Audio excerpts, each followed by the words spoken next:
What is up, guys? Welcome back to the channel. Today we've got the Mazda RX7 Red Fury Edition. This was the summit reward for last week, and it is really good. Like, maybe meta.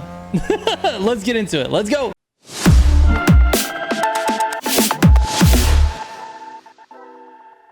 All right, so starting out with the test results for this RX7, it runs incredible times on both of my courses. On Kyusha Spirit, it ran the 211.872, which is really good. It's not like the top for Kyusha, but I think I know why, and I'll talk about that in a second. But it ran at 311 for Groundworks, so that puts it at number 8 overall. The reason I think this car is actually better than number 8 is because its ability in the grand races. Now, obviously, on those test courses, it's number 8, but the number 1 car on my test courses is the M5 CS Rivals Edition, and we all know that's not the meta car in the grand races. The grand races demand something completely different. They push the cars to their absolute limit, and I think those 2 test courses that I use don't actually do that. They give you sort of this base level of what the car is capable of, kind of gives you an idea of like where to group it, like in terms of what other cars it's around, but they definitely don't push the car to its limits. Now, this car I think takes a little bit of skill to actually push it to its limits. Now, as I was testing this on Kyusha Spirit, every single time I restarted the race, I noticed that I could push it a little bit harder on various turns. So I think actually the test time of 211 can be brought down into the 210s, which then puts it in another class. It'll probably jump it up a couple of spaces. If it's 1 second less, you're talking probably top 5 in terms of the test time. So even though it's not testing at number 1, I actually think this is going to be the default pick for a lot of people. And I think it's going to be replacing the Supra, or it's going to be next to the Supra. Now, the Supra does a lot well as well, but it definitely doesn't gutter like this car. Now, the Supra is not bad at guttering. Let's be honest. It's fine. It does oversteer. It gets a little loose sometimes. So does this car. It takes a little bit to really get the most out of the car. However, this is the most planted RX7 in the game, and it has the best NOS power out of any RX7 that's been added to the game. In addition to that, I'm going one further. This is the best summit car that's been introduced to the game since the Black Panther Edition R34. Now, obviously, there haven't really been a ton of really good summit cars, but those 2 definitely come to mind. Now, the Black Panther R34 understeers a little bit, so much so that you really don't even see it being used in the grand races anymore. You mostly see, in terms of meta for Street 2, you mostly see like the Supra or the F40 or the 993. Actually, I haven't really seen a lot of 993s lately either since the handling update of the Supra. So it's really tough. It's tough. Street 2 is absolutely packed right now with really good, viable cars. There's a lot to choose from. In my opinion, there's probably 5 to 10 cars you can choose from and reliably do pretty well in the grand races. And this Mazda is actually really good. Like, honestly, I think this was going to be the default pick. I really do. I really believe that this is going to be the meta car. It's just not the specialist car, right? So this will be like the default pick for meta. Then you'll have the F40 for more technical routes, and you'll have the F50 for maybe less technical routes and more high-speed turns. I don't know. This might actually be better than the F50 as well. Man, it's tough. This is one really cool car. It's absolutely phenomenal, but there are a couple of small negatives that don't really have a big impact on grand racing, and that is the start of the race. It doesn't start very good. It doesn't have very good low end acceleration, and that's kind of it. It handles really well. It oversteers like crazy. It's got really good guttering ability, and it's got pretty good top speed, and it's got good high speed handling. So all of those things make it a really good grand race car. In addition to that, it's got pretty good top speed and slip as well. So it actually hangs in there with the fastest cars in the class. I don't know. This is a good car. Now, let me show you the tune real quick, and then I'll play you a couple of grand race scenarios where I actually got a chance to test it in the grand races. And for those, I was really concentrating on making sure that I was driving well.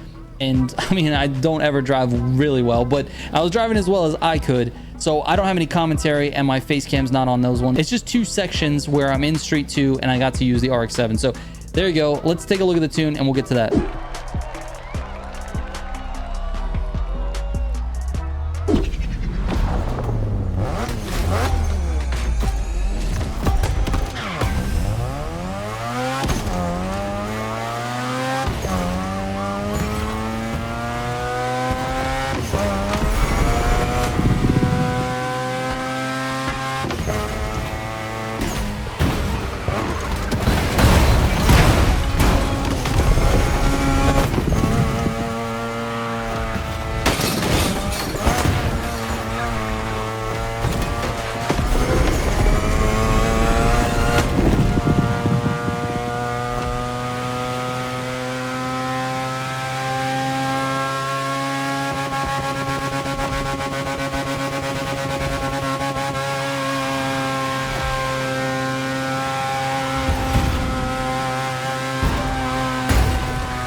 later.